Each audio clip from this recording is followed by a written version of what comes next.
मित्रों, मैं गोपाल पंचोली आशु आज आपके सामने अपनी कुछ रचनाएं पेश करना चाहता हूं।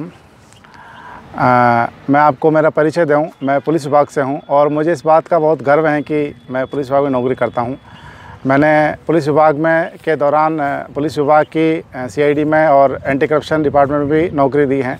अभी भी मेरी जो सर्विस है वो सीआईडी में ही चल रही हैं। तो कार्य करने के दौरान कई बार हमें जो मुश्किलात आता हैं और समाज से भी जुड़े रहने के साथ जो भावनाएं प्रकट होती हैं, उन भावनाओं को कई बार मैं अपनी पंक्तियों में लेता हूं। तो उन पंक्तियों को आपके सामने लाने का जो एक एफ़र्ट है आप सबके सामने, ताकि बताऊं कि पुलिस विभाग में रहकर भी कोई आदमी कविता भी लिख सकता है और अपने आप के भावों को सामने भी ला सकता है।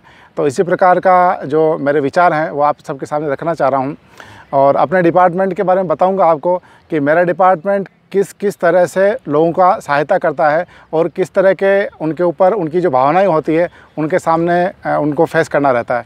तो लीजिए मैं स्टार्ट करता हूं। मेरी कविता का जो टाइटल है वो है सार्थक नज़र।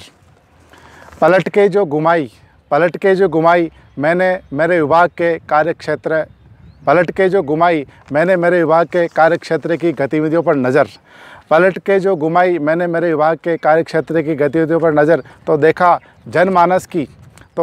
जनमानस की अति महत्वाकांक्षा के बोझ के तले वह सेवार्थ कटिबद्धता के नारे को लेकर अकेला खड़ा हुआ है। सेवार्थ कटिबद्धता के नारे को लेकर वह अकेला खड़ा हुआ है। कभी जन सहभागिता अभियान से जुड़ना, तो कभी शिक्षा संबल महाअभियान से जुड़ना, और ये सब करते हुए भी अपराध नियंत्रण की प्राथमिकताओं को अपनाना, तिस पर ड्यूटी की ताबड़तोड़ जिम्मेदारियां लगता है कि एक और एक 11 नहीं, कई विभागों का काम तो मेरा पुलिस विभाग कर रहा है। फिर कहते हैं कि इनके नियंत्रण से बाहर हैं साइबर क्राइम। उत्तर तो ये है कि 24 घंटों का भी पर्याप्त नहीं है हमारे पास टाइम। इतनी सारी अपेक्षाएं, तिस पर कम से कम सरकारी सुविधाएं, और काले लोगों की नित्य नई विधाएं। पुलिस विभाग में साहब कई बार काले लोग जो होते हैं, अपराधी प्रवृत्ति के आदमी, उनसे निपटने के लिए कई तरह के इवेंट का सामना करना पड़ता है हम सब लोगों को। लेकिन होता ऐसा है कि उन चीज़ों को सामना करने के लिए कई बार हमारे पास संसाधन कम पड़ जाते हैं। तो उन कम संसाधनों में भी अधिक से अधिक काम करके हम लोगों ने किस प्रकार से पुलिस विभाग के नाम को ऊंचा किया है, उसी के ऊपर मैं ये कहना चाह रहा हूँ कि काले लोगों की नित्य नई काली करतूतों की विधाएं। तो मुझे लगता है कि कहीं न कहीं व्यवस्थाओं में है भारी कसर, क्योंकि राज को ढोने वाले लोग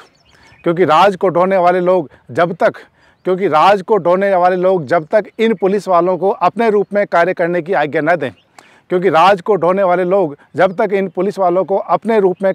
आज्ञा न दें, और जन समाज का प्रत्येक वर्ग जब तक इन्हें अपना दोस्त ना समझने